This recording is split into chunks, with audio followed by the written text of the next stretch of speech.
In Victorian times, it was considered a sin to talk about sexuality. Even table legs were covered up as they were considered too obscene. So how did people really live under such pressure? Let us know in the comments where you're watching and what time it is for you. It's always fascinating to see who joins us from around the world. Now dim the lights.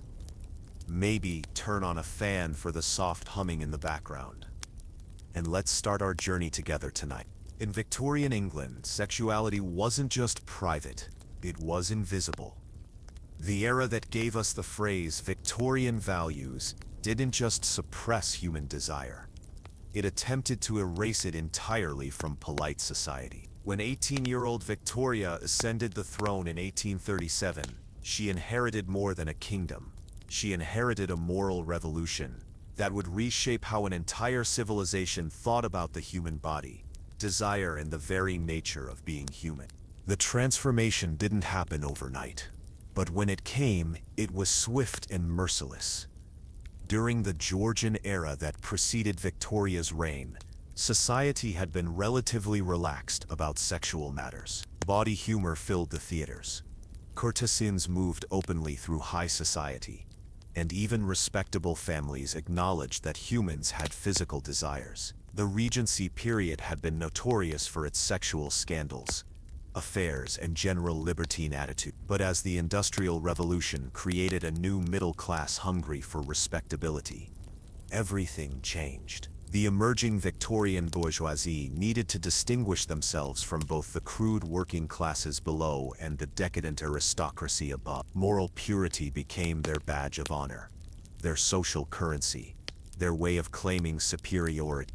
The change was so thorough that it affected language itself.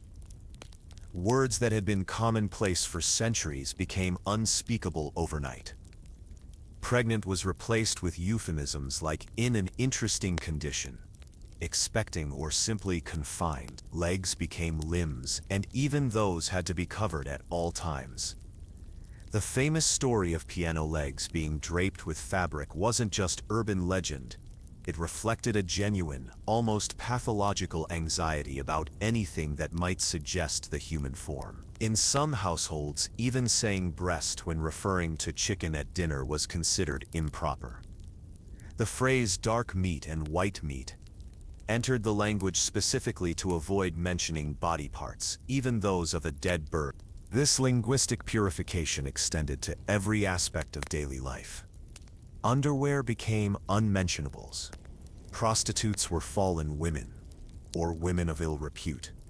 Sexual intercourse was referred to in such vague terms that many people genuinely didn't understand what was being discussed. Medical textbooks used Latin phrases exclusively when describing reproductive anatomy, ensuring that only the highly educated could access this dangerous knowledge. Even married couples often lacked the vocabulary to discuss their most intimate experiences. Books underwent massive censorship campaigns that would make modern, authoritarian regimes proud. Publishers created special family editions of classic literature, removing any hint of passion, desire, or physical contact. Shakespeare's plays were systematically butchered, with entire scenes removed and dialogue rewritten. Romeo and Juliet became a story of spiritual love with any suggestion of physical attraction carefully excised. Even the Bible wasn't immune. Certain passages from the Old Testament were deemed too explicit for mixed company, and special editions were published with problematic verses either removed or heavily annotated with moral warnings. Libraries maintained separate collections for men and women, with librarians acting as moral guardians who monitored what books were being borrowed by whom. Women were forbidden from accessing books that might overstimulate their delicate sensibilities. Adventure novels, political treatises, and anything dealing with crime or passion were strictly off-limits to female readers. Even poetry was scrutinized for potentially corrupting influences. Lord Byron's works, once wildly popular, were banned from most respectable households and libraries. The medical profession joined this moral crusade with an enthusiasm that bordered on zealotry. Doctors began to pathologize normal human sexuality, particularly in women, creating an entire medical mythology around the dangers of sexual desire. They claimed that passion could cause everything from consumption and madness to death itself. Medical textbooks of the era read like horror novels, filled with dire warnings about the physical and spiritual consequences of impure thoughts or excessive stimulation. Female sexuality was particularly demonized by the medical establishment. Doctors taught that women who experienced sexual pleasure were suffering from a form of mental illness called nymphomania. They claimed that normal women had no sexual desires whatsoever, and that any woman who showed signs of physical passion was either mentally defective or morally corrupt. This wasn't just Victorian prudishness, it was a systematic attempt to redefine female nature itself. Architecture itself was redesigned to reflect this new moral order. Victorian homes were constructed with an almost obsessive attention to propriety and the prevention of improper contact. Separate staircases for men and women became common in wealthy households, ensuring that members of opposite sexes couldn't accidentally encounter each other in private spaces. Windows were positioned and sized to prevent neighbors from seeing into private areas, and many homes featured elaborate systems of corridors and anterooms designed to maintain proper separation between family members and guests. The concept of the parlor became central to middle-class homes, a formal room used only for receiving guests that created a buffer zone between the public world and private family life. These rooms were carefully decorated with approved artwork and furniture, with every item chosen to reinforce moral messages. Religious paintings, inspirational sayings, and furniture designed to prevent intimate seating arrangements all contributed to an atmosphere of rigid propriety. Even within families, physical contact was strictly regulated. Parents were advised not to show too much affection toward their children, as this might lead to unwholesome attachments. Siblings of opposite sexes were separated as early as possible, often sleeping in different parts of the house and rarely spending time alone together. The Victorian obsession with proper dress extended to the home, where family members were expected to maintain formal attire even during private family time. Religious leaders embraced their role as moral guardians with unprecedented fervor and authority. Sunday sermons focused heavily on the dangers of carnal temptation, and congregation members were encouraged to monitor each other for signs of moral lapse. The evangelical movement that swept through Britain during this period emphasized personal purity and strict adherence to biblical morality as interpreted through Victorian sensibilities. Churches published detailed guidebooks for proper Christian behavior that covered everything from appropriate conversation topics to the correct way to sit in a chair without appearing immodest. These religious guides were extraordinarily specific in their prohibitions. Dancing was largely forbidden, except for a few approved forms that minimized physical contact. Music was heavily censored, with many popular songs banned for their suggestive lyrics. Even religious music was scrutinized, and certain hymns were rewritten to remove any language that might be interpreted as passionate or sensual. The education system was completely restructured around these new moral imperatives. Schools separated boys and girls not just in different classes, but often in entirely different buildings, connected only by heavily supervised common areas. The curriculum was carefully scrubbed of anything that might stimulate improper thoughts or curiosity about the human body. Even subjects like art and literature were heavily censored, with students learning only sanitized versions of classical works. Biology and anatomy were either completely omitted from education or taught in such abstract terms that students learned nothing useful about their own bodies. Sex education, as we would understand it today, simply didn't exist. Young people entered adulthood with virtually no understanding of their own physical nature or the changes they would experience during puberty and beyond. Physical education was redesigned to minimize any possibility of improper thoughts or contact. Boys and girls were never allowed to exercise together, and even same-sex activities were heavily supervised. The clothing requirements for physical activity were so restrictive that meaningful exercise was nearly impossible. Women, in particular, were required to wear layers of heavy fabric that made any form of vigorous movement dangerous. Social etiquette became an elaborate performance of moral purity that governed every aspect of interpersonal interaction. Young people were never left alone together, even after formal engagement. Chaperoning became a professional occupation, with detailed rules about appropriate distances, conversation topics, and even eye contact. A vast literature developed around proper courtship behavior, with books outlining exactly how couples should interact during the lengthy process leading to marriage. Dancing, when it was permitted at all, was heavily regulated with specific approved steps that minimized physical contact. The waltz, which required partners to actually hold each other, was initially considered scandalous and was only gradually accepted under strict conditions. Even then, dancers were required to maintain specific distances and could only dance together for limited periods. Conversation between unmarried men and women was governed by elaborate rules designed to prevent any topic that might lead to improper thoughts. Whether approved books and religious subjects were safe, but anything relating to emotions, the body, or personal experience was forbidden. Young women were taught to deflect any conversation that strayed into dangerous territory, and young men were warned that inappropriate topics could result in social ostracism. The new moral order created an entire industry around the suppression of desire and the maintenance of purity. Publishers produced countless books on proper behavior, moral guidance, and the dangers of temptation. These weren't just etiquette guides.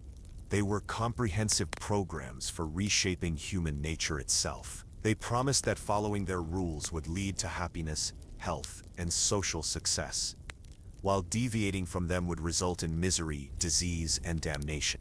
Merchants developed and sold products designed to help maintain purity and prevent improper thoughts or actions. Special sleeping garments were marketed to prevent nocturnal incidents. Cold bath equipment was promoted as essential for moral health. Exercise machines were sold with promises that they could redirect dangerous energies into wholesome activities. Even diet became moralized, with certain foods claimed to either promote or suppress sexual desire.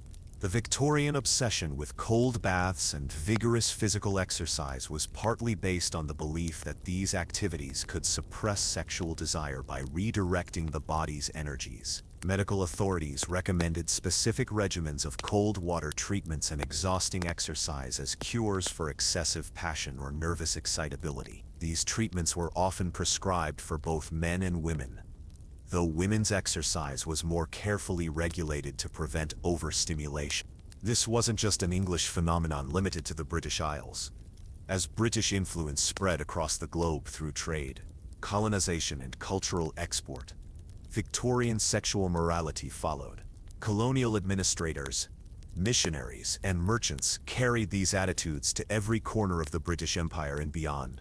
Indigenous cultures with different approaches to sexuality were systematically suppressed and reformed according to Victorian standards.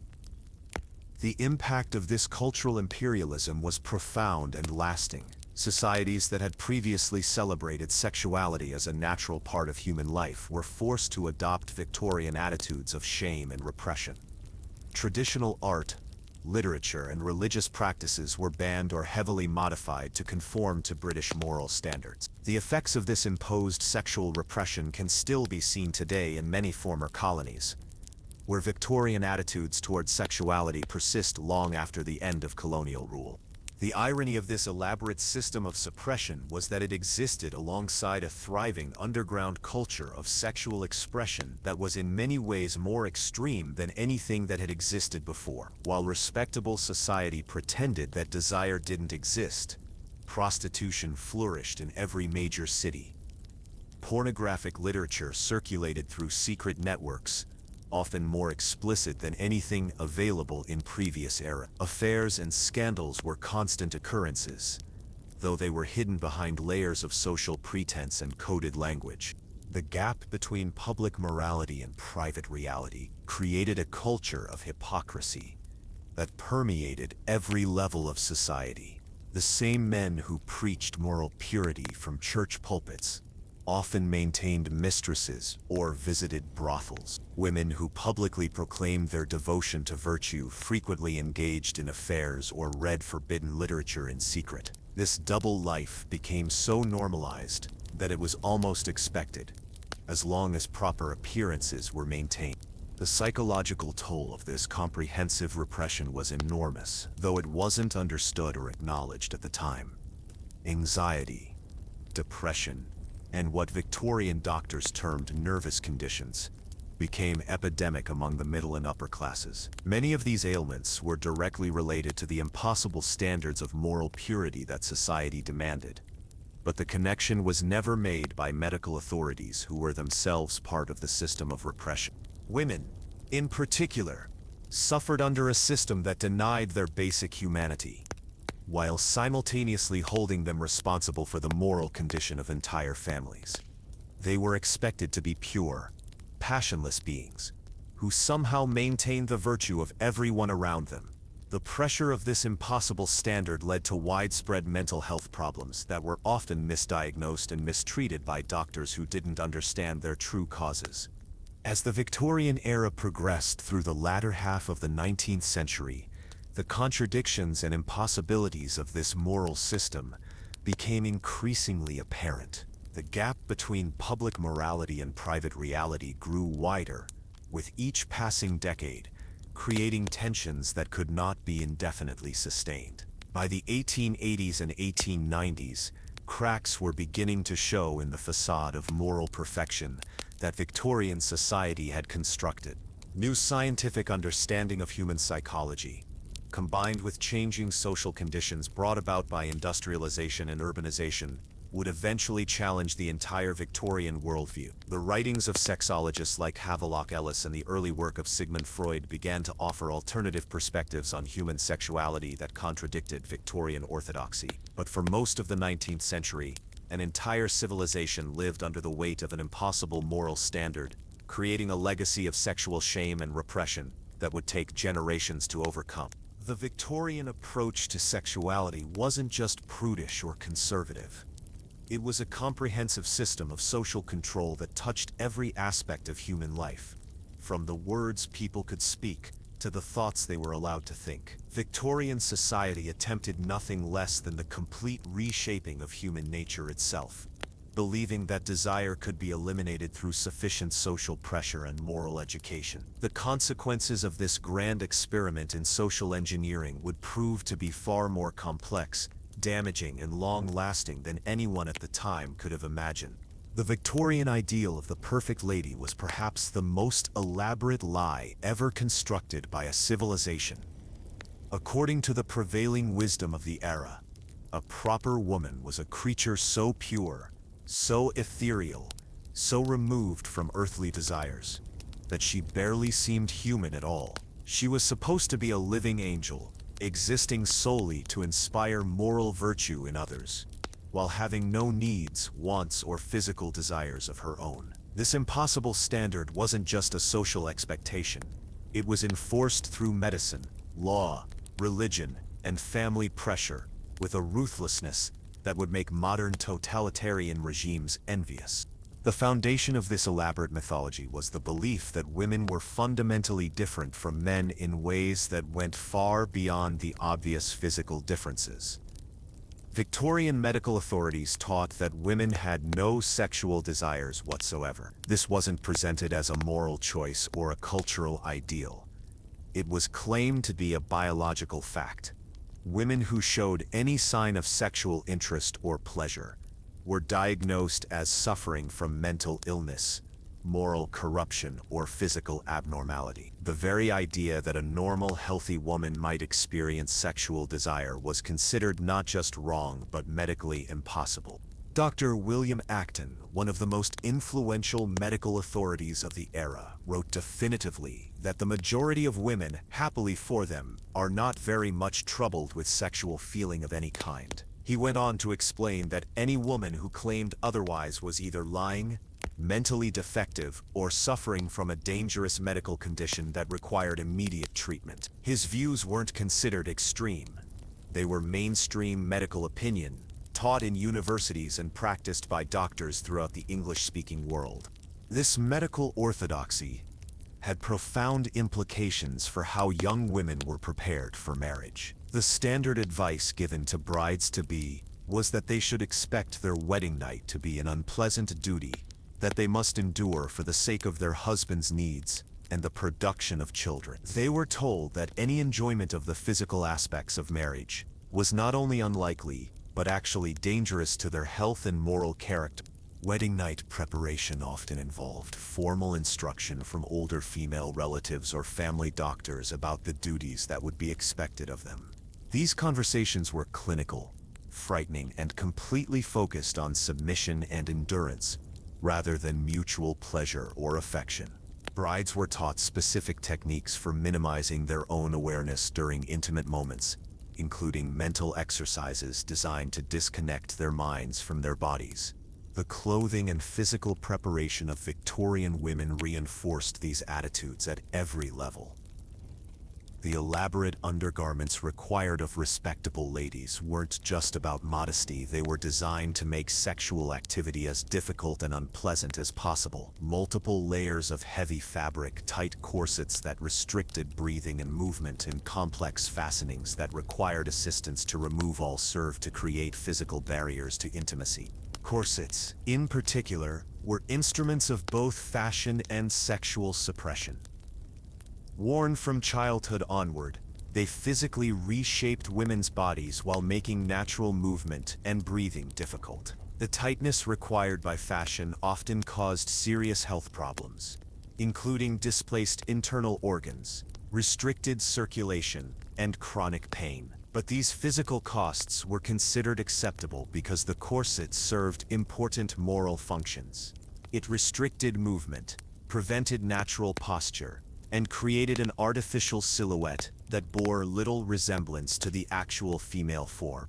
The daily routine of a proper Victorian lady was carefully structured to minimize any possibility of sexual awareness or desire. Physical exercise was strictly limited and heavily regulated. Women were forbidden from engaging in any activity that might increase their heart rate, cause them to perspire, or bring them into contact with their own bodies in ways that might lead to unwholesome self-awareness. Even walking was supposed to be done in a specific manner designed to prevent any natural movement that might be considered suggestive. Diet was another area where sexual suppression intersected with daily life. Victorian medical authorities believed that certain foods could stimulate sexual desire, and these were strictly forbidden to women. Spicy foods, red meat, alcohol, and even chocolate were considered dangerous to female virtue. The ideal diet for women consisted of bland, easily digestible foods that were thought to promote spiritual rather than physical health. Many women suffered from malnutrition as a result of these dietary restrictions, but weakness and pallor were considered signs of moral superiority rather than health problem. Literature and entertainment for women were heavily censored to remove any content that might stimulate improper thoughts or feelings. Romance novels, when they existed at all, focused exclusively on spiritual and emotional connection, while carefully avoiding any reference to physical attraction or desire. Even fairy tales were modified to remove potentially suggestive elements. The story of Sleeping Beauty, for example, was often rewritten to eliminate the kiss that awakened the princess, as this was considered too sensual for impressionable female readers. The education of young women was designed to reinforce these attitudes from the earliest possible age. Girls were taught that their bodies were sources of temptation and sin that needed to be carefully controlled and hidden. They received no information about their own physical development, and the changes of puberty were treated as shameful secrets that couldn't be discussed openly. Many young women experienced their first menstruation with no understanding of what was happening to them, having been told only that they would eventually experience women's troubles that were too indelicate to explain. Medical treatment of women was profoundly affected by these attitudes about female sexuality. Doctors were taught that women's health problems were usually related to their reproductive systems. But they were also taught that discussing these systems directly was improper and potentially harmful. This created a situation where women received medical care for conditions that couldn't be properly examined or discussed. Many serious health problems went undiagnosed and untreated because both doctors and patients were too embarrassed to address them directly. The concept of hysteria became a catch-all diagnosis for any woman who showed signs of distress, unhappiness, or behavior that didn't conform to the ideal of passive femininity. Women who complained about their marriages, showed interest in politics or careers, or simply seemed too energetic, were often diagnosed as hysterical and subjected to treatments designed to calm their overexcited systems. These treatments ranged from bed rest and sedation to more extreme interventions that will be discussed in later chapters. Marriage itself was presented to women not as a partnership or a source of happiness, but as a duty and a form of salvation. The ideal wife was supposed to be completely self-sacrificing, finding fulfillment only through serving her husband and children. She was expected to have no independent desires, opinions, or interests that might conflict with her family's needs. The Victorian cult of domesticity taught that women could achieve spiritual perfection through complete submission to their domestic role. The pressure to conform to these impossible standards was enormous and came from every direction. Family members, doctors, religious authorities, and society at large all reinforced the message that a woman's value depended entirely on her ability to embody perfect virtue. Women who failed to live up to these standards faced social ostracism, medical intervention, and sometimes legal consequences. The fear of being labeled unwomanly or improper was so intense that many women suppressed their own personalities and desires to an extraordinary degree. The psychological impact of these expectations was devastating, though it was rarely recognized or acknowledged at the time. Many women suffered from depression, anxiety, and other mental health problems that were directly related to the impossible standards they were expected to meet.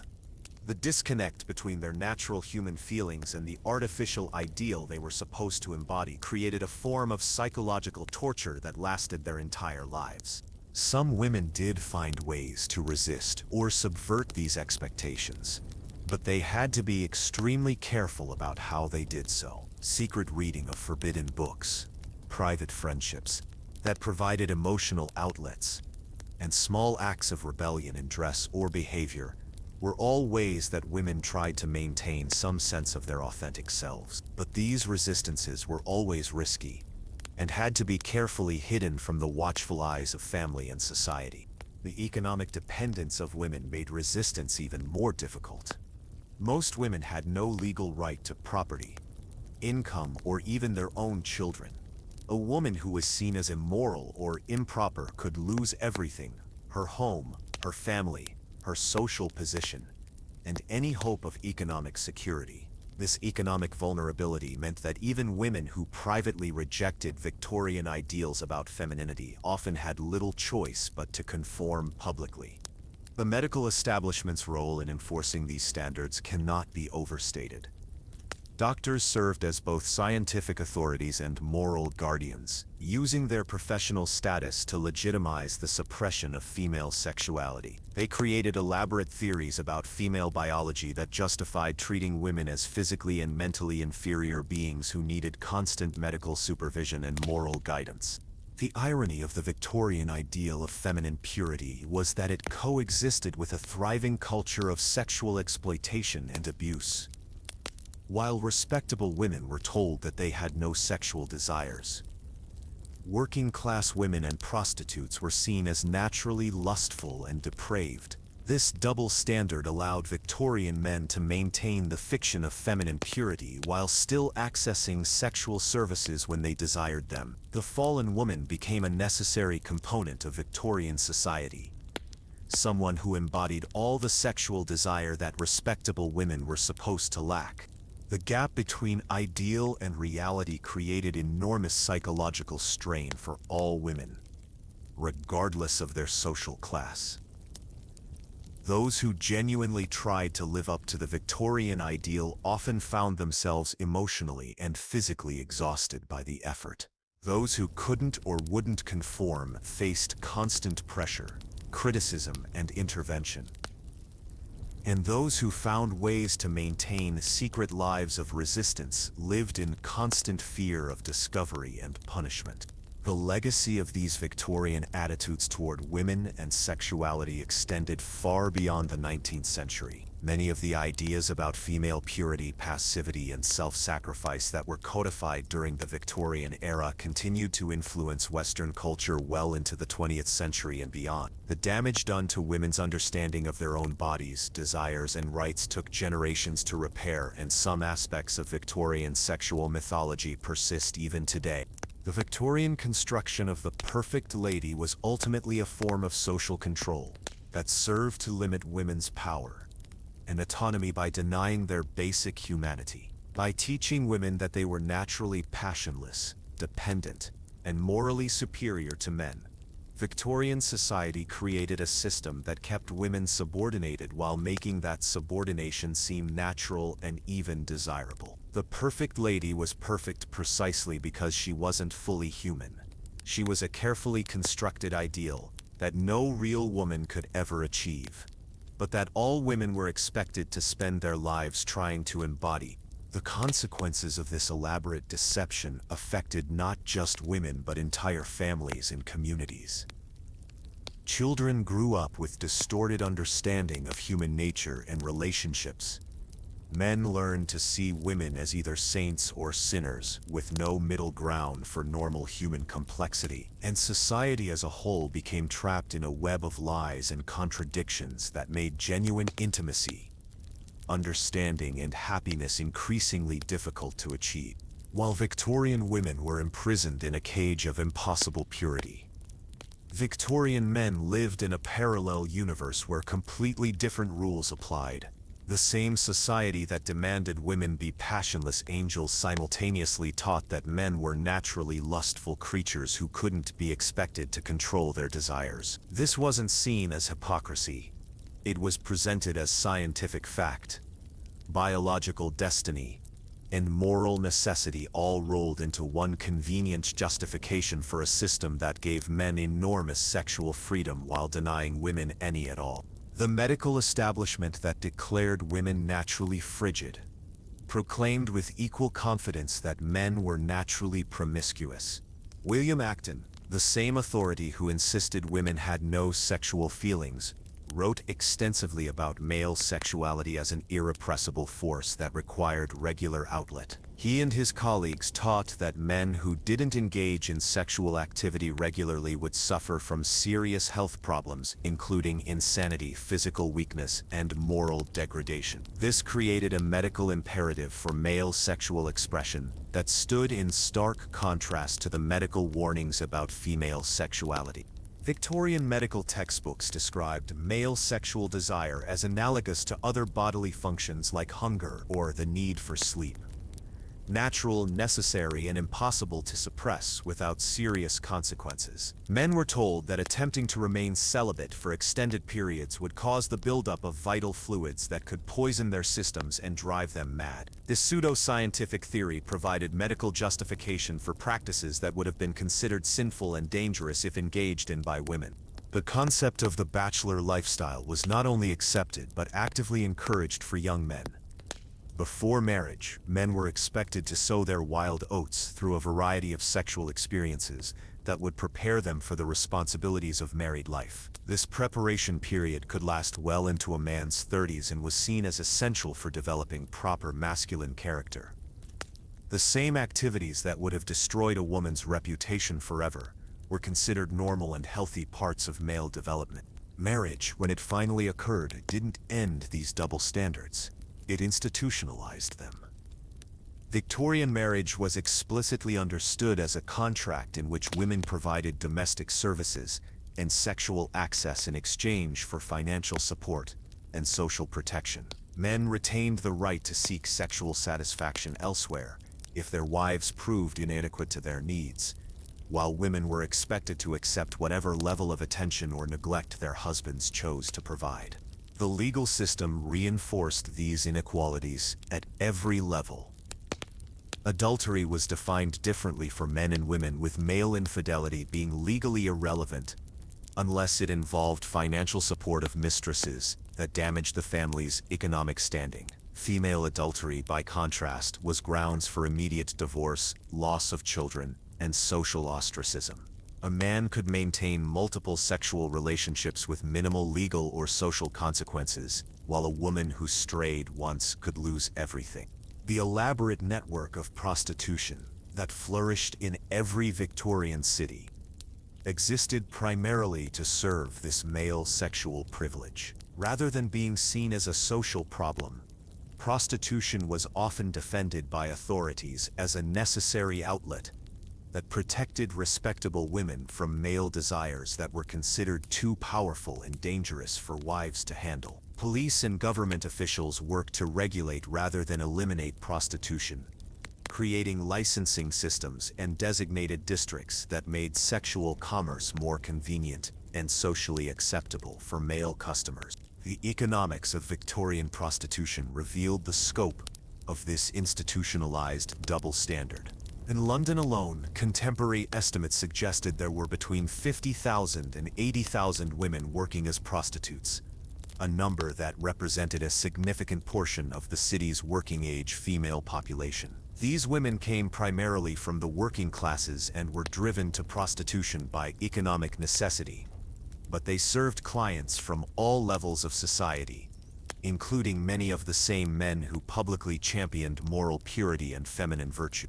The medical profession actively participated in this system by providing services that catered specifically to male sexual needs, while ignoring or pathologizing female sexuality. Doctors offered treatments for male complaints that would have been considered scandalous if applied to women. They provided confidential care for sexually transmitted diseases, fertility treatments for men who wanted to ensure their potency, and even surgical procedures designed to enhance male sexual performance. Meanwhile, the same medical establishment that catered to male sexual needs treated female sexuality as a disease to be cured. Women who showed signs of sexual interest were subjected to treatments designed to suppress their desires, while men who showed the same signs were offered treatments to enhance and satisfy theirs. This medical double standard was so thoroughly institutionalized that most practitioners saw nothing contradictory about it. The educational system also reinforced these gendered expectations about sexuality. Boys received informal but comprehensive education about sex through a network of older boys, young men, and adult mentors who considered sexual knowledge an essential part of masculine development. This education was crude, often inaccurate, and heavily focused on male pleasure and female submission, but it ensured that young men entered adulthood with at least some understanding of sexual mechanics. Girls, by contrast, received no sexual education whatsoever, and were actively prevented from learning about their own bodies or the physical aspects of reproduction. This deliberate ignorance served multiple functions. It maintained the fiction of female purity, ensured that women would be dependent on men for sexual knowledge, and made it easier to control female behavior through fear and confusion about their own physical nature. The social spaces available to men and women reflected these different attitudes toward sexuality. Men had access to exclusive clubs, taverns, and other venues where sexual topics could be discussed openly and where contacts with prostitutes or other available women could be arranged. These spaces were considered essential for male bonding and business networking, and the sexual activities that occurred in them were seen as normal parts of masculine culture. Women had no equivalent spaces for discussing sexuality or exploring their own desires. Their social interactions were heavily supervised and limited to contexts where proper moral behavior could be monitored and enforced. Even married women had few opportunities to discuss their sexual experiences with other women, as such conversations were considered improper and potentially corrupting. The literature available to men versus women also reflected these double standards. Men could access a wide variety of sexual content, from medical treatises that discussed male sexuality in clinical detail, to pornographic materials that catered to various tastes and preferences. This literature was widely available through networks of male-only bookshops, private clubs, and informal distribution systems that operated with minimal interference from authorities. Women were forbidden from accessing any literature that dealt with sexuality in anything but the most clinical and moralistic terms. Even medical books written for women focused almost exclusively on the dangers and difficulties of female reproduction, while providing virtually no information about pleasure, desire, or sexual satisfaction. The few books that did acknowledge female sexuality presented it as a problem to be solved, rather than a natural aspect of human experience. The religious establishment played a crucial role in maintaining these double standards by preaching different messages to men and women about sexual morality. Men were warned about the dangers of excess and encouraged to channel their natural desires in appropriate directions, but they were not expected to achieve the same level of purity demanded of women. The concept of masculine virtue included the ability to manage rather than eliminate sexual desire. Women, by contrast, were taught that any sexual desire was evidence of spiritual corruption and that true virtue required complete elimination of physical passion. The religious ideal for women was essentially sexless sainthood, while the religious ideal for men was controlled and properly directed sexuality. These different standards were presented not as unfair discrimination but as recognition of fundamental differences in male and female nature.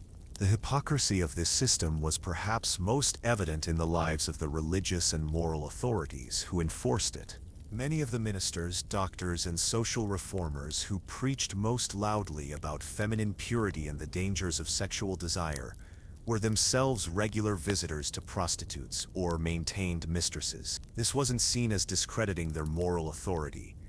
It was simply accepted as evidence of the irrepressible nature of male sexuality. The psychological impact of these double standards affected both men and women, though in different ways. Men learned to see sexuality as a realm where normal moral rules didn't apply, where women existed primarily for their pleasure and convenience, and where emotional intimacy was unnecessary or even undesirable. This created patterns of sexual behavior that prioritized male satisfaction while treating female needs and desires as irrelevant or non-existent. Women internalized messages about their own worthlessness and the inherent danger of their sexuality that made genuine intimacy difficult or impossible. They learned to fear and suppress their own desires while accepting male behavior that ranged from inconsiderate to abusive as natural and unavoidable. The combination of sexual ignorance and moral pressure created conditions that made satisfying relationships extremely difficult to achieve. The economic dimensions of these double standards were profound and far-reaching.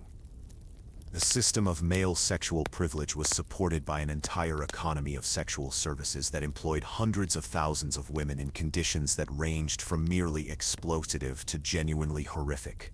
These women bore the physical, emotional, and social costs of male sexual freedom, while the men who used their services faced no comparable risks or consequences. The children born from these unequal sexual arrangements often suffered as well. Illegitimate children were stigmatized and legally disadvantaged while their fathers faced no consequences for abandoning them. The burden of unwanted pregnancy fell entirely on women who had no legal recourse and few social supports. This created a cycle of poverty and exploitation that trapped multiple generations of women in desperate circumstances. Despite the overwhelming social pressure to accept these double standards, some Victorian women found ways to resist or subvert them. Secret networks of women shared information about sexuality, contraception, and their own experiences in ways that challenged official teachings about female nature. A few brave women spoke publicly about the injustices of the system, though they faced severe consequences for doing so. Some men also began to question these arrangements, particularly toward the end of the Victorian era. A small but growing number of male writers, doctors, and social reformers argued that the double standard was harmful to both sexes and that true morality required the same standards for men and women. These voices were often dismissed or attacked, but they represented the beginning of challenges to Victorian sexual orthodoxy that would eventually grow into broader movements for sexual reform. The legacy of Victorian double standards extended far beyond the 19th century, influencing attitudes towards sexuality, gender, and relationships well into the modern era. Many of the assumptions about male and female nature that were codified during the Victorian period continued to shape social expectations, legal systems, and personal relationships for generations. The idea that men are naturally more sexual than women, that male infidelity is more understandable than female infidelity, and that sexual satisfaction is primarily a male concern all have their roots in Victorian ideology. Understanding these double standards is crucial for comprehending the full scope of Victorian sexual repression and its lasting impact. The system wasn't just prudish or restrictive, it was fundamentally unfair and based on lies about human nature that served to maintain male power and privilege while controlling and exploiting women. The consequences of this elaborate deception affected every aspect of society and created patterns of sexual inequality that proved remarkably resistant to change. The Victorian medical establishment didn't just treat illness, it created an entire mythology of sexual pathology that turned normal human desires into diseases requiring urgent intervention. What emerged was a system of medical control so comprehensive and terrifying that it makes modern conspiracy theories about healthcare seem quaint by comparison. Doctors appointed themselves as moral guardians of society, using their scientific authority to justify treatments that were often indistinguishable from torture. The centerpiece of Victorian sexual medicine was the concept of hysteria, a catch-all diagnosis that could be applied to virtually any woman who showed signs of distress, independence, or behavior that deviated from the passive feminine ideal. The word itself came from the Greek hystera, meaning uterus, reflecting the medical belief that women's reproductive organs were the source of most of their physical and mental problems. What made hysteria particularly convenient as a diagnosis was its incredibly broad range of symptoms. Almost anything a woman did that annoyed her family or challenged social expectations could be interpreted as evidence of this dangerous condition. The symptoms of hysteria, according to Victorian medical authorities, included everything from crying and laughing too much to reading novels, showing interest in politics, or expressing dissatisfaction with domestic life. Women who complained about their marriages, wanted careers, or simply seemed too energetic were prime candidates for hysterical diagnoses. Even physical symptoms like headaches, fatigue, or digestive problems were often attributed to hysteria rather than investigated for actual medical causes. Dr. Silas Weir Mitchell became famous for his rest cure, a treatment for hysteria that involved complete bed rest, isolation from family and friends, prohibition of reading or writing, and a diet designed to induce weight gain and passivity. Patients were forbidden from engaging in any mental stimulation or physical activity beyond the most basic necessities. The goal was to break down the patient's will and force her to accept a more traditionally feminine role. Women who underwent this treatment often emerged as psychological invalids, their spirits completely broken by months of enforced helplessness. The rest cure wasn't just medical treatment. It was a form of psychological warfare, designed to punish women for stepping outside their prescribed social roles. Women who had shown independence, creativity, or intellectual curiosity were systematically stripped of these qualities through isolation and sensory deprivation. The treatment was often administered against the patient's will, with family members and doctors colluding to confine women who had committed no crime other than failing to conform to Victorian ideals of femininity. Even more disturbing were the surgical treatments developed for female sexual disorders. Doctors performed clitoridectomies, surgical removal of the clitoris, on women who showed signs of sexual desire or who engaged in masturbation. These operations were presented as medical necessities that would cure hysteria, nymphomania, and other supposed sexual pathologies. The procedures were often performed without anesthesia and resulted in permanent sexual dysfunction, chronic pain, and psychological trauma. Ovariotomies, removal of the ovaries, were another common treatment for women's sexual and mental health problems. Doctors believed that removing a woman's ovaries would calm her sexual desires and make her more tractable and domestic. These operations were major surgery with high mortality rates, but they were performed routinely on women whose only symptoms were behavior that their families found troublesome. The medical establishment celebrated these procedures as breakthroughs in treating female insanity and moral degeneracy. The medical profession also developed elaborate theories about the dangers of masturbation that applied to both sexes, but were enforced with particular vigor against women. Masturbation was blamed for everything from acne and hair loss to insanity and death. Medical textbooks contained detailed descriptions of the supposedly devastating effects of self-abuse, including physical deterioration, mental illness, and moral corruption. These warnings were designed to terrify people into sexual compliance and provided justification for extreme medical interventions. Mechanical devices were developed to prevent masturbation in both children and adults. These contraptions ranged from spiked rings worn around the genitals to elaborate restraint systems that made sexual self-touching impossible. Parents were encouraged to monitor their children constantly for signs of sexual self-exploration and to employ these devices at the first hint of improper behavior. The psychological damage inflicted by this surveillance and the physical discomfort of the devices were considered acceptable costs for maintaining sexual purity. The treatment of male sexuality, while also heavily medicalized, followed very different patterns that reflected Victorian double standards about gender and desire. Men who engaged in masturbation were warned about its dangers but were generally treated with therapies designed to redirect rather than eliminate their sexual energies. Cold baths, vigorous exercise, and dietary changes were common prescriptions for male sexual problems, along with counseling about finding appropriate outlets for natural masculine desires. Male sexual dysfunction was approached as a medical problem, to be solved rather than a moral failing, to be punished. Doctors developed treatments for impotence, premature ejaculation, and other male sexual difficulties that focused on restoring normal function rather than suppressing desire. The assumption was that men needed sexual satisfaction for their health and well-being, while women needed protection from sexual feelings that were inherently dangerous to their physical and mental health.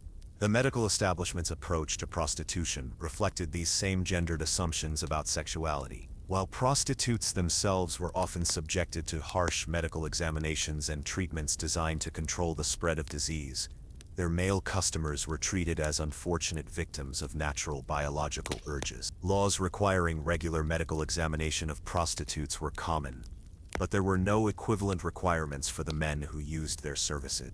These medical examinations of prostitutes were often brutal and humiliating procedures that violated women's privacy and dignity while providing little actual health benefit. The examinations were conducted by male doctors who had virtually unlimited authority over women's bodies and who often used their position to engage in sexual abuse disguised as medical treatment. Women who refused to submit to these examinations could be imprisoned or forced to undergo even more invasive procedures. The development of gynecology as a medical specialty during the Victorian era was deeply intertwined with these attitudes about female sexuality and social control.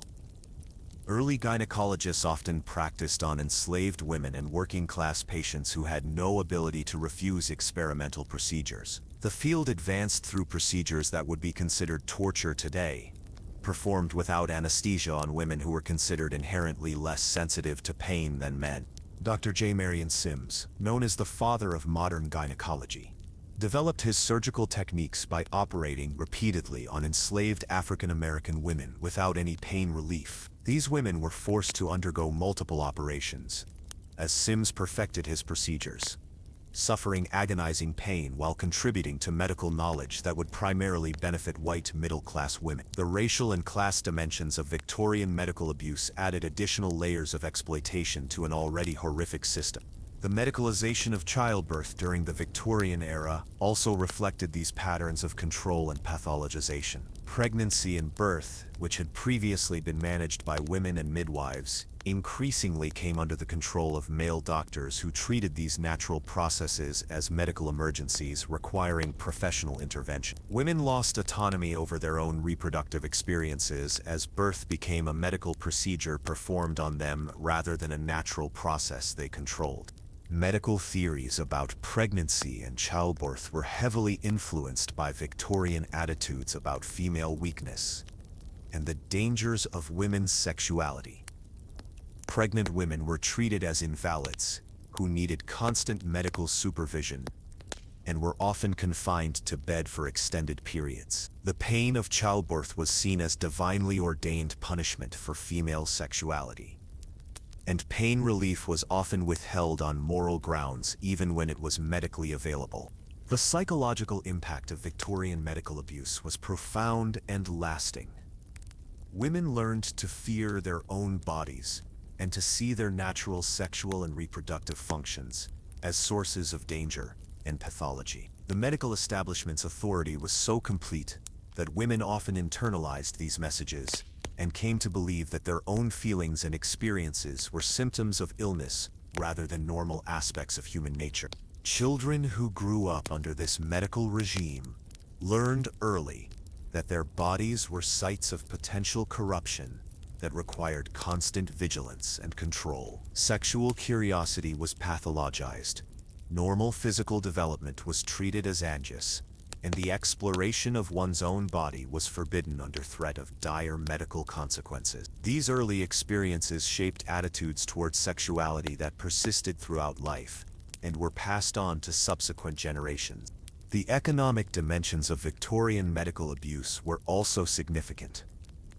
The treatment of supposed sexual pathologies became a lucrative specialty that provided substantial income for doctors willing to cater to social anxieties about sexuality and gender roles. Expensive treatments, surgical procedures, and long-term care for conditions that were largely invented by the medical establishment itself created a profitable industry built on the exploitation of women's bodies and the enforcement of sexual conformity.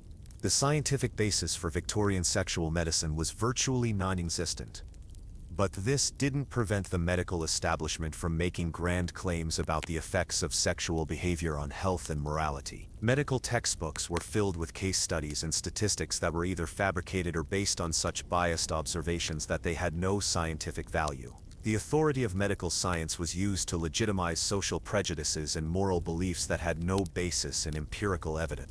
Resistance to Victorian medical authority was difficult but not impossible. Some women found ways to avoid medical treatment by hiding their symptoms or seeking help from alternative practitioners. A few brave individuals spoke out against medical abuses, though they faced severe professional and social consequences for doing so. The women's rights movement that emerged toward the end of the Victorian era included among its goals the reform of medical practice and the restoration of women's autonomy over their own bodies.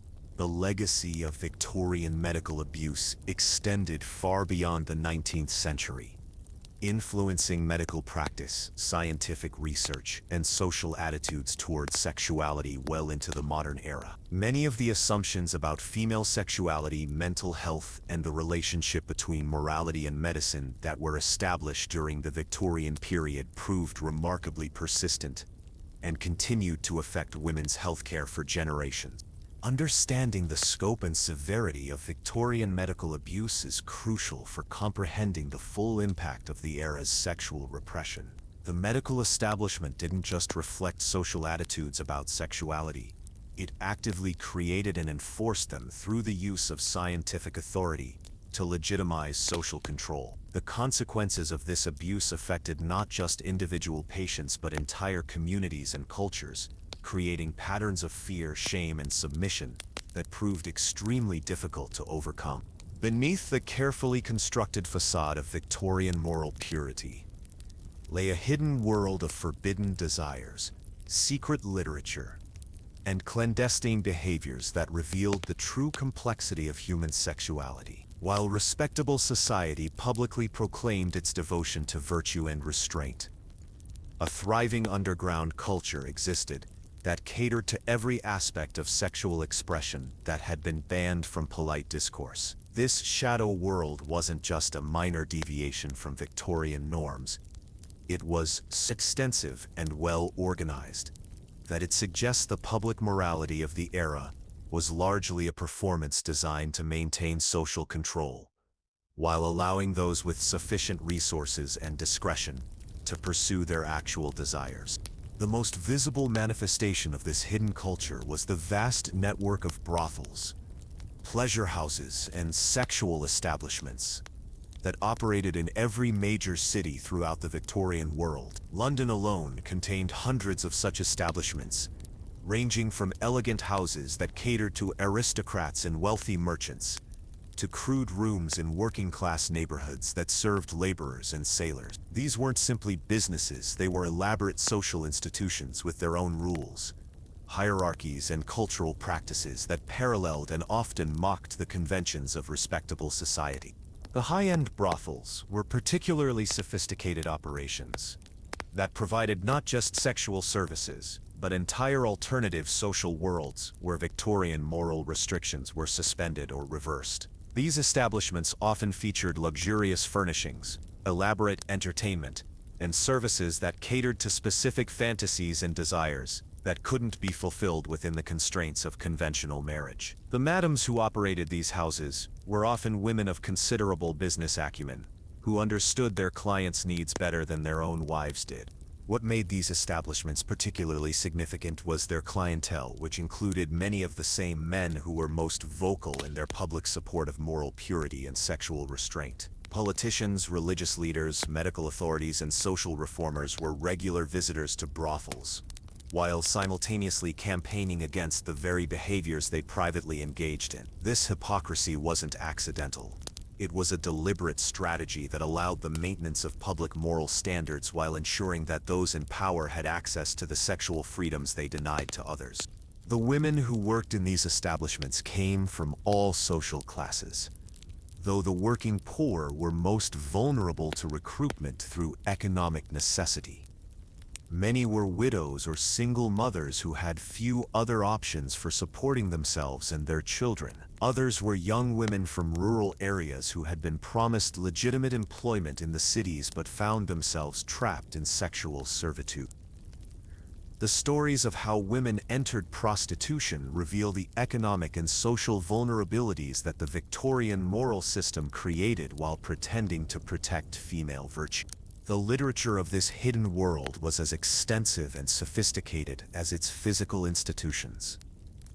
A thriving publishing industry existed to produce pornographic books, explicit photographs, and erotic artwork that circulated through networks of private collectors and specialized dealers. This wasn't crude material produced for the lowest common denominator. Much of it was sophisticated literature that explored sexual themes with a complexity and honesty that was completely absent from respectable publications. The production and distribution of this forbidden literature required elaborate secrecy and organization that rivaled any legitimate publishing operation. Books were printed in small quantities using false publisher information and distributed through networks of private dealers, who operated from the back rooms of legitimate bookshops or through exclusive private clubs. The most valuable items were often hand-copied manuscripts that existed in only a few copies, making them highly prized among collectors who were willing to pay enormous sums for access to forbidden knowledge. The content of Victorian pornographic literature reveals attitudes towards sexuality that were far more complex and varied than the official moral doctrines suggested. While some material simply depicted the sexual activities that were forbidden in respectable society, other works explored themes of power, submission, role reversal, and fantasy that indicated a sophisticated understanding of human sexuality that contradicted medical and religious teachings about natural sexual behavior.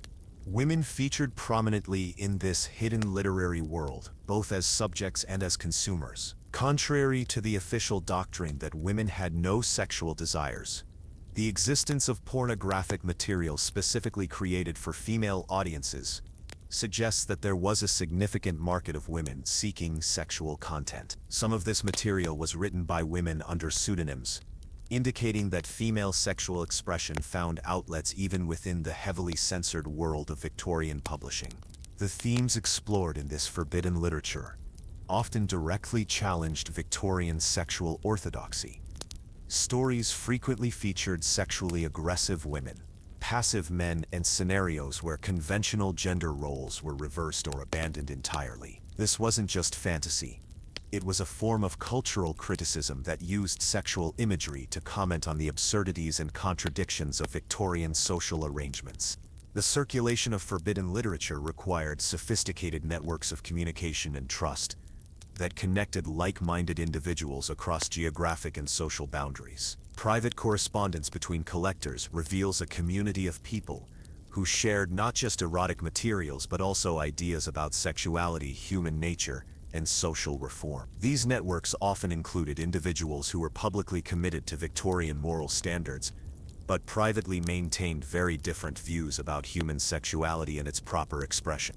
The most dangerous category of forbidden literature wasn't pornography, but educational materials that provided accurate information about sexuality, reproduction, and contraception. Books that explained female anatomy, described sexual techniques for mutual pleasure, or provided information about preventing pregnancy were considered far more threatening to Victorian social order than simple erotic entertainment. The suppression of sexual education was so complete that many people lived their entire lives without understanding basic facts about their own bodies or reproductive functions.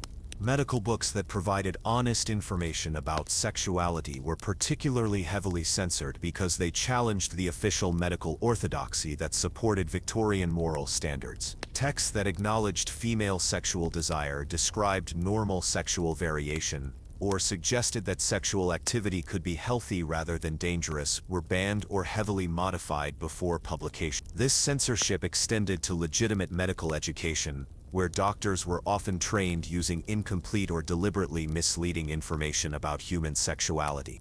The few sex education materials that did circulate in Victorian society were usually found in the underground networks that also distributed pornographic literature. These books provided practical information about sexual techniques, anatomy, and reproduction that was completely unavailable through legitimate channels. While some of this information was inaccurate or dangerous, much of it was more scientifically sound than what was taught in medical schools or prescribed by licensed physicians. Women's access to sexual information was particularly restricted and closely monitored. Even married women often had no reliable sources of information about their own bodies or sexual experiences. This ignorance was deliberately maintained as a form of social control that kept women dependent on male authorities for guidance about their most intimate experiences. The few women who did gain access to accurate sexual information often became informal educators for other women, sharing knowledge through networks of female friendship that operated below the radar of official surveillance. The development of photography during the Victorian era created new forms of forbidden visual culture that pushed the boundaries of what could be represented and distributed. Erotic photography was technically challenging and expensive to produce, but there was sufficient demand to support a significant industry that operated in the shadows of legitimate photography businesses. These images were often more explicit than written pornography and provided visual representations of sexual activities that many people had never seen or imagined. The distribution of photographic pornography required even more elaborate secrecy than printed materials, because the images were more immediately recognizable as forbidden content. Special cameras, private studios, and complex distribution networks were necessary to produce and circulate these materials without detection by authorities. The people who posed for these photographs came from the same communities that supplied workers for brothels, and the economic arrangements were often similar. The technology of photography also enabled new forms of sexual expression and experimentation. Private individuals with access to photographic equipment could create their own erotic images for personal use or limited distribution. This democratization of sexual imagery allowed people to explore aspects of their sexuality that would have been impossible to express through written description alone. The international dimensions of Victorian forbidden culture were as extensive as the global reach of Victorian moral authority. Networks of publishers, distributors, and collectors operated across national boundaries, creating a global marketplace for forbidden sexual materials. Paris became a particular center for the production of high-quality erotic literature and art that was then smuggled into England and other countries with strict censorship laws. The relationship between legitimate art and forbidden sexuality was complex and often ambiguous. Many respected artists produced erotic works that circulated in private collections while their public reputations remained untarnished. The same artistic techniques and aesthetic principles that were celebrated in approved artwork were applied to explicitly sexual subjects that revealed the artificial nature of the boundaries between acceptable and forbidden representation. Music halls, variety theaters, and other forms of popular entertainment provided additional venues for sexual expression that operated in the gray area between respectable and forbidden culture. These establishments often featured performances that pushed the boundaries of acceptable sexuality while maintaining enough respectability to avoid complete suppression. The entertainment they provided gave working-class audiences access to sexual themes and images that were otherwise available only to those who could afford private collections of forbidden materials. The economic scale of Victorian forbidden culture was enormous, representing a significant portion of the entertainment and publishing industries that operated parallel to their legitimate counterparts. The profits from prostitution, pornography, and related activities supported complex business networks that employed thousands of people and generated substantial wealth for those who controlled them. This economic dimension helps explain why the hidden sexual culture was so persistent and well organized, despite constant pressure from authorities. The psychological and social functions of this forbidden culture extended far beyond simple sexual gratification.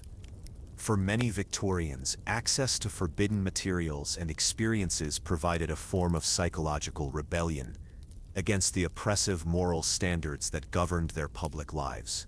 The knowledge that alternative forms of sexual expression existed, even if they were forbidden, offered hope and validation for people who found the official moral doctrine personally unsatisfying or impossible to maintain. The existence of this extensive hidden culture also served important social functions by providing outlets for sexual energies and desires that might otherwise have challenged the public moral order more directly. The availability of prostitution, pornography, and other forbidden pleasures may have actually helped maintain the stability of Victorian social arrangements by allowing controlled transgression that relieved pressure without fundamentally challenging the system.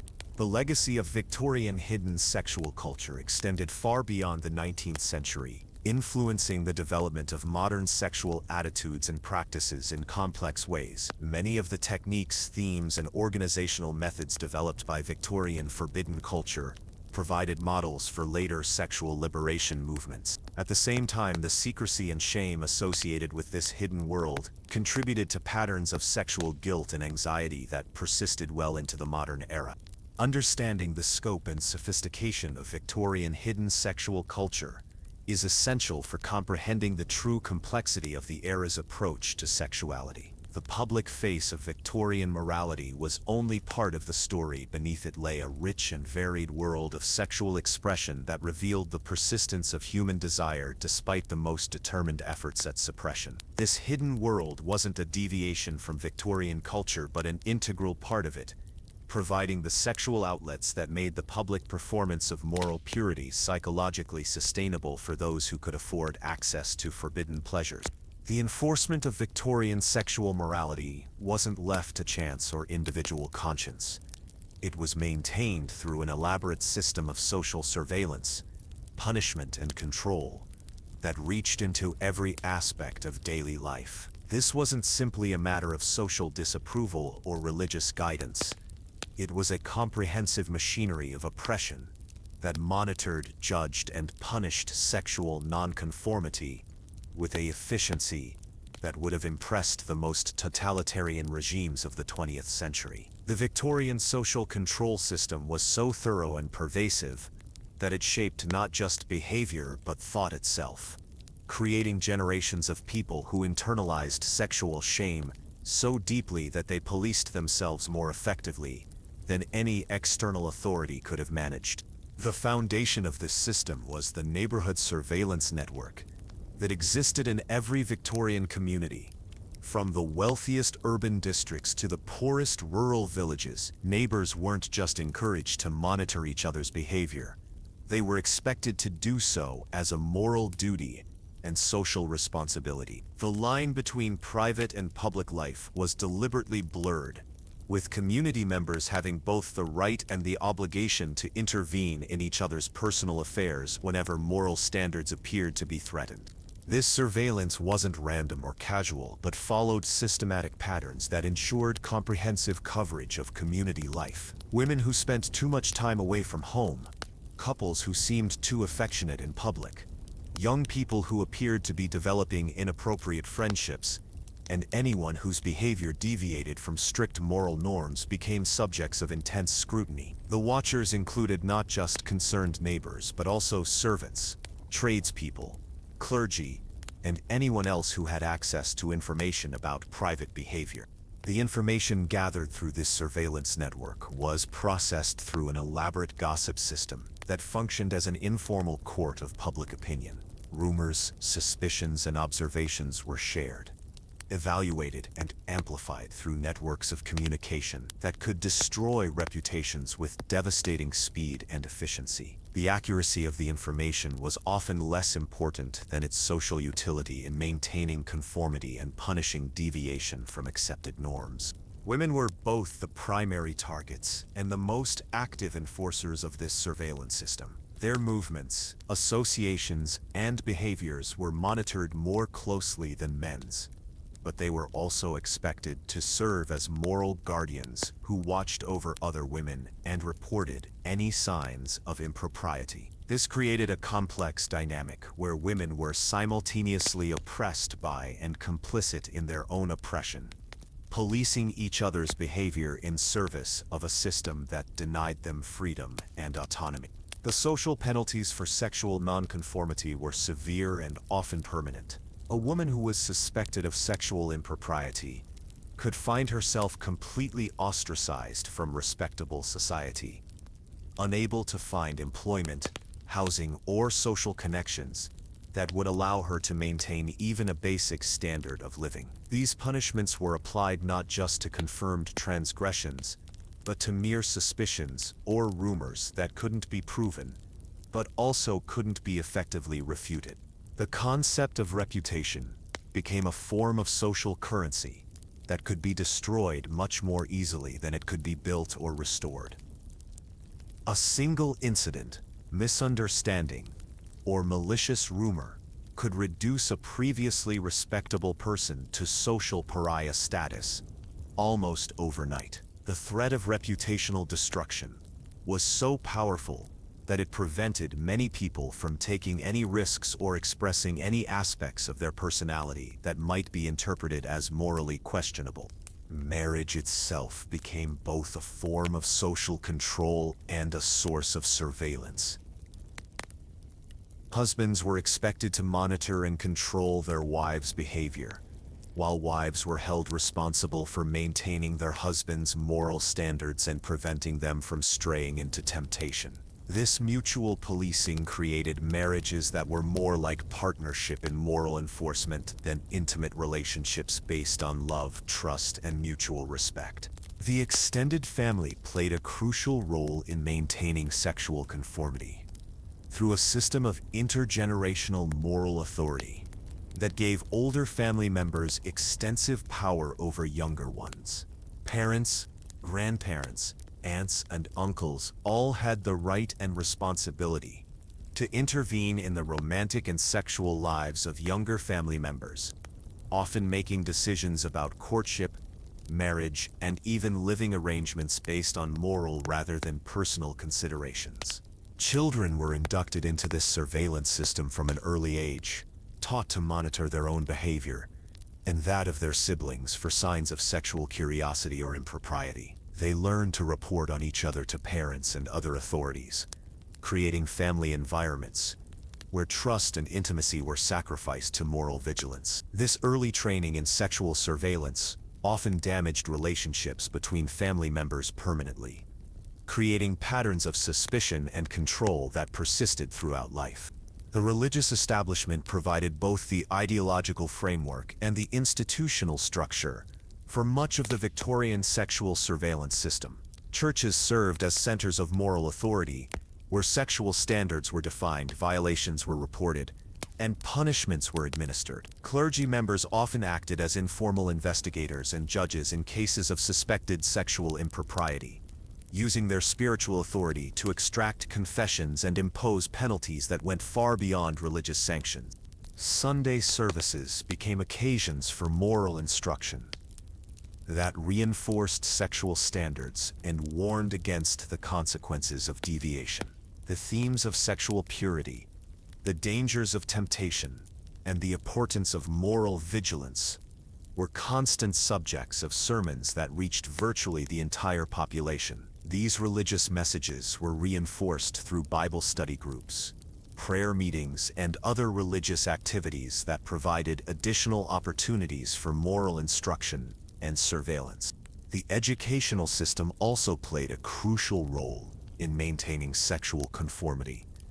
By teaching children the moral standards they were expected to maintain throughout their lives, schools separated boys and girls not just physically but socially, preventing the formation of friendships that might lead to inappropriate relationships. Teachers were expected to monitor students for signs of sexual curiosity or behavior, and to report any concerns to parents and religious authorities. The curriculum itself was carefully designed to reinforce sexual morality through both explicit instruction and implicit messaging. Literature, history, and even science were taught in ways that supported Victorian sexual ideology while suppressing information that might challenge official moral standards. Students learned not just what they were supposed to know, but also what they were forbidden to think about or discuss. The workplace provided another venue for sexual surveillance and control, with employers taking responsibility for monitoring the moral behavior of their employees. Workers who were suspected of sexual impropriety could find themselves unemployed without warning or explanation, and references for future employment often included assessments of moral character that could make it difficult or impossible to find alternative work. Female employees were subject to particularly intense scrutiny, with their movements, associations, and behaviors monitored both during and outside of working hours. The threat of moral accusations could be used to control female workers in ways that went far beyond their professional responsibilities, making them vulnerable to sexual harassment and abuse by supervisors who knew that their victims had little recourse if they complained. The legal system reinforced social surveillance through laws that criminalized various forms of sexual behavior and gave authorities broad powers to investigate and punish moral violations. Police officers, magistrates, and other legal officials often worked closely with religious and community leaders to identify and prosecute people whose behavior was seen as threatening to moral order. The application of these laws was highly selective and often reflected social prejudices rather than actual criminal behavior. Working-class people and social outsiders were more likely to be prosecuted for sexual offenses than respectable middle-class citizens who engaged in similar behavior. This selective enforcement reinforced social hierarchies while maintaining the fiction that moral standards applied equally to everyone. The medical establishment provided scientific justification for social surveillance through theories that linked sexual behavior to mental and physical health. Doctors served as moral authorities who could diagnose sexual deviation as medical pathology, providing seemingly objective grounds for social intervention and control. Medical examinations became tools of sexual surveillance that allowed authorities to investigate intimate aspects of people's lives under the guise of healthcare. The media played an increasingly important role in maintaining sexual conformity through coverage that reinforced moral standards while sensationalizing violations.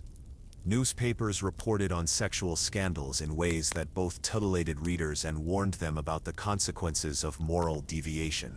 This coverage served multiple functions. It provided entertainment, reinforced social norms, and gave people vicarious access to forbidden experiences while maintaining their own moral superiority. The economic dimensions of social surveillance were significant and often overlooked.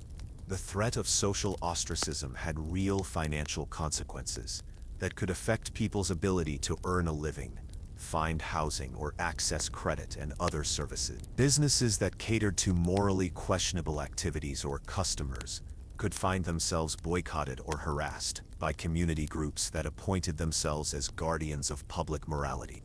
The psychological impact of living under constant surveillance was profound and often devastating. People learned to monitor their own thoughts and feelings as carefully as their behavior, developing an internal censor that prevented them from even acknowledging desires or curiosity that might be considered inappropriate. This self-surveillance was often more effective than external monitoring because it operated continuously and couldn't be evaded through privacy or secrecy. The stress of maintaining constant vigilance against moral violations created widespread anxiety and mental health problems that were often misdiagnosed or attributed to other causes. Many people suffered from depression, nervous conditions, and other psychological ailments that were directly related to the impossible standards of sexual purity they were expected to maintain. The social surveillance system also created opportunities for abuse and exploitation by people who used moral authority to pursue personal vendettas or satisfy their own desires for power and control. Accusations of sexual impropriety became weapons that could be used to destroy enemies or silence critics, while those in positions of moral authority often exempted themselves from the standards they imposed on others. Women were particularly vulnerable to this kind of abuse, because their reputations were more fragile and their economic and social options were more limited. A woman who challenged authority or refused unwanted advances might find herself the subject of moral accusations that were difficult to refute and impossible to escape. This vulnerability made it extremely difficult for women to report sexual abuse or harassment, because they risked becoming victims of the very system that was supposed to protect them. The geographical scope of Victorian social surveillance extended far beyond individual communities. Through networks of communication that could spread information about moral violations across wide areas. A person who was ostracized in one community might find it difficult or impossible to start over elsewhere, because their reputation had preceded them through letters, newspaper coverage, or personal connections between communities. The international dimensions of this surveillance system followed the patterns of British cultural influence around the world. Victorian moral standards and enforcement mechanisms were exported to colonies and other areas of British influence, where they often displaced local customs and created new forms of sexual repression that combined British authoritarianism with local social structures. The resistance to Victorian social surveillance took many forms, from individual acts of defiance to organized movements that challenged the entire system of moral control. Some people found ways to evade surveillance through careful privacy and discretion, while others openly challenged moral authority despite the risks involved. These acts of resistance were crucial in eventually weakening the system and creating space for alternative approaches to sexuality and morality. The decline of Victorian social surveillance began toward the end of the 19th century, as changing social conditions made the system increasingly difficult to maintain. Urbanization, increased mobility, and new forms of communication made it harder to monitor people's behavior comprehensively. At the same time, growing awareness of the psychological and social costs of sexual repression led to challenges from medical, religious, and social reform movements that offered alternative approaches to human sexuality. The legacy of Victorian social surveillance extended well beyond the 19th century. influencing social attitudes and institutional practices for generations. Many of the mechanisms of sexual control that were developed during the Victorian era persisted in modified forms well into the modern era, while the psychological patterns of sexual shame and self-surveillance proved even more durable and difficult to overcome. Understanding the scope and operation of Victorian social surveillance is essential for comprehending the full impact of the era's approach to sexuality.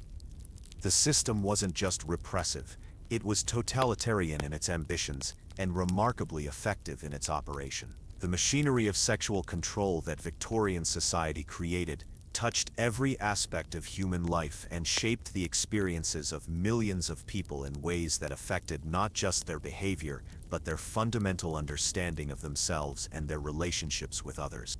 By the 1890s, the elaborate facade of Victorian sexual morality was beginning to crack under the weight of its own contradictions.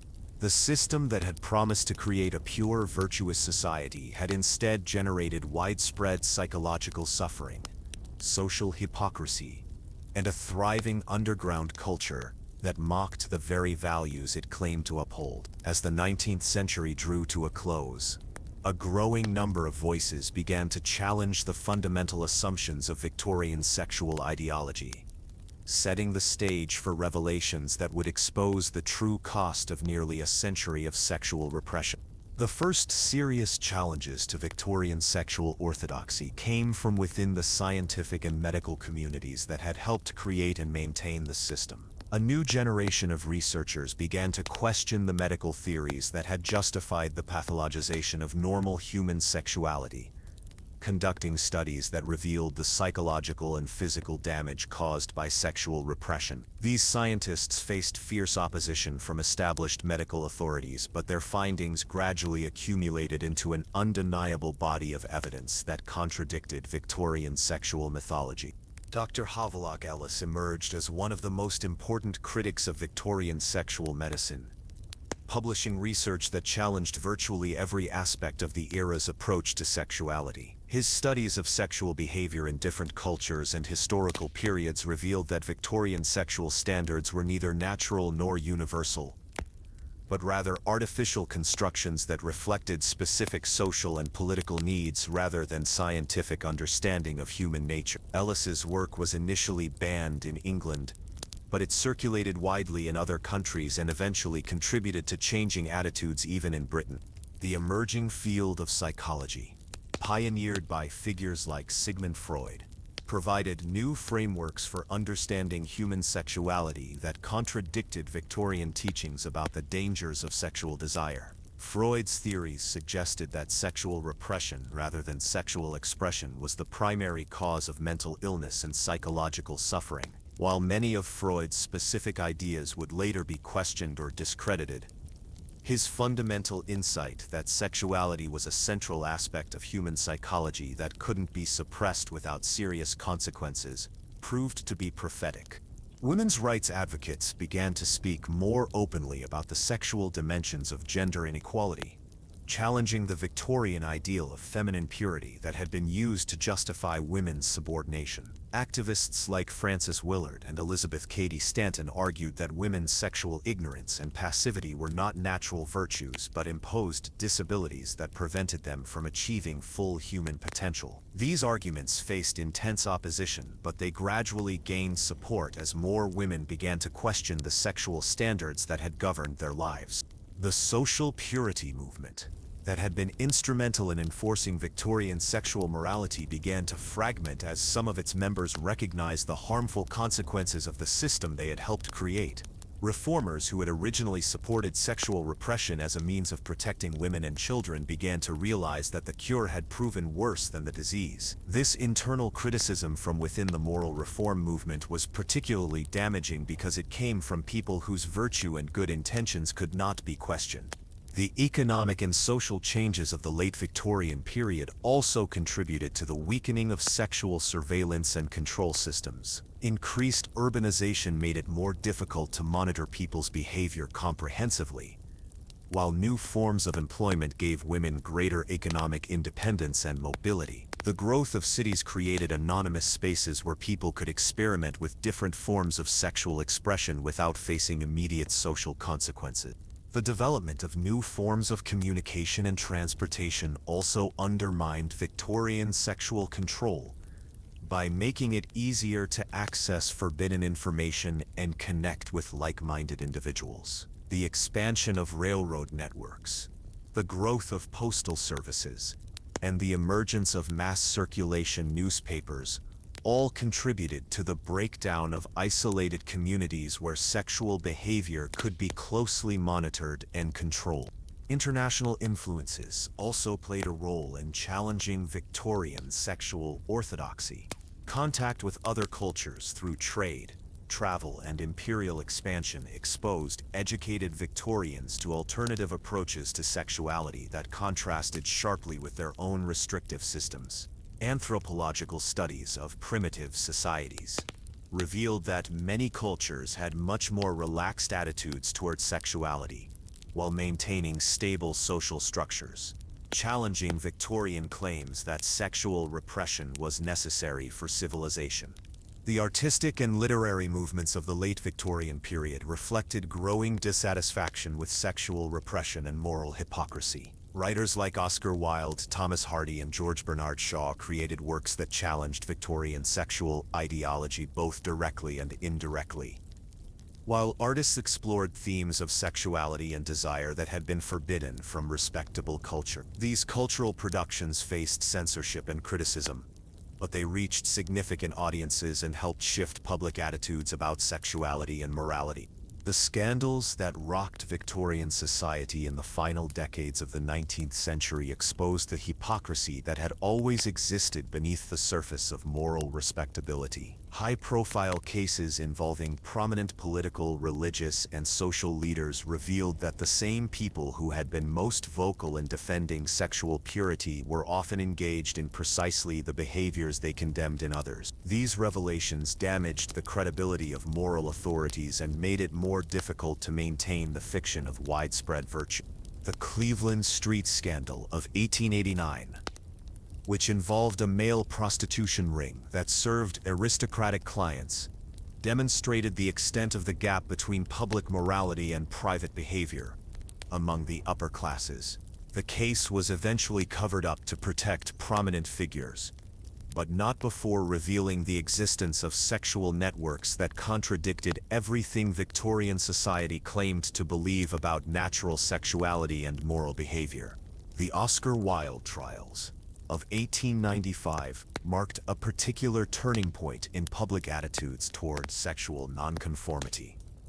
While Wilde was ultimately imprisoned for his homosexual relationships, the trials also exposed the vindictiveness and cruelty of the system that prosecuted him. Public sympathy for Wilde, despite widespread disapproval of his behavior, suggested that attitudes towards sexual deviation were becoming more complex and nuanced than Victorian moral authorities preferred. Medical research conducted in the final decades of the Victorian era began to reveal the true extent of the physical and psychological damage caused by sexual repression. Studies of hysteria and other female disorders showed that these conditions were often caused or exacerbated by sexual frustration and ignorance, rather than by excessive sexual desire. Research into male sexual dysfunction revealed that many problems were related to guilt and anxiety about normal sexual feelings, rather than to medical pathology. The examination of Victorian marriage patterns revealed widespread unhappiness and dysfunction that contradicted claims about the superiority of relationships based on moral purity rather than physical attraction. Divorce rates, while still relatively low due to legal restrictions, began to increase as women gained greater legal rights and economic independence. The growing number of marital separations and the prevalence of extramarital relationships suggested that Victorian sexual ideology had failed to create the stable, virtuous families it had promised. Studies of prostitution revealed that the Victorian system of sexual regulation had created rather than solved the problems it claimed to address. The criminalization and stigmatization of sex work had driven it underground, making it more dangerous for both workers and customers, while failing to reduce demand or eliminate the industry. Research showed that many prostitutes were women who had been forced into sex work by the economic and social constraints of Victorian society, rather than by natural depravity or moral weakness. The investigation of sexual abuse within Victorian institutions revealed that the system designed to protect sexual purity had actually created opportunities for exploitation and violence. Cases of abuse in schools, orphanages, and religious institutions showed that the intense focus on sexual control had often provided cover for predators who used their moral authority to access victims. The reluctance to discuss sexuality openly had made it difficult for victims to report abuse and for authorities to recognize and address the problem. The psychological toll of Victorian sexual repression became increasingly apparent as more sophisticated understanding of mental health developed. Researchers began to document the high rates of depression, anxiety, and other mental health problems among people who had been subjected to intensive sexual regulation and control. The connection between sexual repression and psychological distress became impossible to ignore, undermining claims that strict moral standards promoted mental and physical health. The generational conflicts that emerged in late Victorian families reflected changing attitudes towards sexuality and morality. Young people who had grown up with access to new ideas about human nature and sexuality increasingly rebelled against the sexual restrictions imposed by their parents and grandparents. These conflicts often focused on courtship practices, marriage choices, and career decisions, but they reflected deeper disagreements about the nature of human sexuality and the proper relationship between individual desire and social control. The women's movement that gained momentum in the late Victorian period included increasingly explicit challenges to sexual double standards and the medicalization of female sexuality. Activists began to demand not just political rights but also sexual autonomy and access to information about their own bodies. The movement for women's suffrage was closely connected to broader demands for sexual equality and the right to make decisions about reproduction and family life. The labor movement also contributed to challenges to Victorian sexual ideology by highlighting the economic dimensions of sexual oppression. Socialist and anarchist thinkers argued that sexual repression was connected to economic exploitation, and that true liberation required changes in both economic and sexual relationships. These arguments gained support among working-class people who had experienced the most severe forms of both economic and sexual control. The international context of the late Victorian period also contributed to challenges to sexual orthodoxy. The decline of British imperial power and the rise of other cultural influences exposed the artificial and culturally specific nature of Victorian sexual standards. Contact with societies that had different approaches to sexuality made it clear that Victorian morality was not the universal human norm it claimed to be. The scientific revolution that accelerated in the late 19th century provided new tools for understanding human behavior that contradicted Victorian assumptions about sexuality and morality. Developments in biology, psychology, and anthropology offered evidence-based alternatives to the religious and moral arguments that had been used to justify sexual repression. These scientific challenges were particularly effective because they came from within the rational, empirical tradition that Victorian society claimed to value. The technological changes of the late Victorian period also contributed to the breakdown of sexual control systems. New forms of communication, transportation, and entertainment created opportunities for sexual expression and connection that were difficult for traditional authorities to monitor or control. The growth of urban entertainment districts, the popularity of music halls and variety theaters, and the emergence of new forms of popular culture all provided spaces where alternative approaches to sexuality could develop and flourish. By the dawn of the 20th century, the Victorian system of sexual control was clearly unsustainable. The contradictions between public morality and private behavior had become too obvious to ignore, while the psychological and social costs of sexual repression had become too severe to justify. The emergence of new scientific understanding of human sexuality, combined with changing social and economic conditions, created pressure for fundamental reforms that would eventually transform Western approaches to sexuality and relationships. The legacy of Victorian sexual repression, however, proved remarkably durable. Many of the attitudes, institutions, and practices that had been developed during the 19th century persisted well into the 20th and even 21st centuries. The shame, guilt, and ignorance that Victorian sexual ideology had cultivated continued to affect individuals and relationships for generations. While the patterns of sexual inequality and control that had been established during the Victorian era proved resistant to change, the collapse of Victorian sexual orthodoxy was not a sudden event but a gradual process that extended over many decades. Even as the most extreme forms of sexual repression were abandoned, many of the underlying assumptions about sexuality, gender, and morality that had supported the Victorian system continued to influence social attitudes and individual behavior. The recognition that the Victorian approach to sexuality had been based on lies and misconceptions was an important step toward developing healthier and more honest approaches to human sexuality. But it was only the beginning of a longer process of sexual liberation and reform.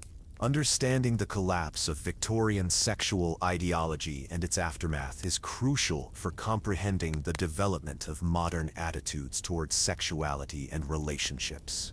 The Victorian era provides a powerful example of how social and political forces can shape supposedly natural and universal aspects of human experience, while its eventual collapse demonstrates the impossibility of permanently suppressing fundamental aspects of human nature through social control and moral authority. The lessons of Victorian sexual repression remain relevant today as societies continue to struggle with questions about the proper relationship between individual freedom and social order, the role of sexuality in human life, and the limits of moral and legal authority over private behavior.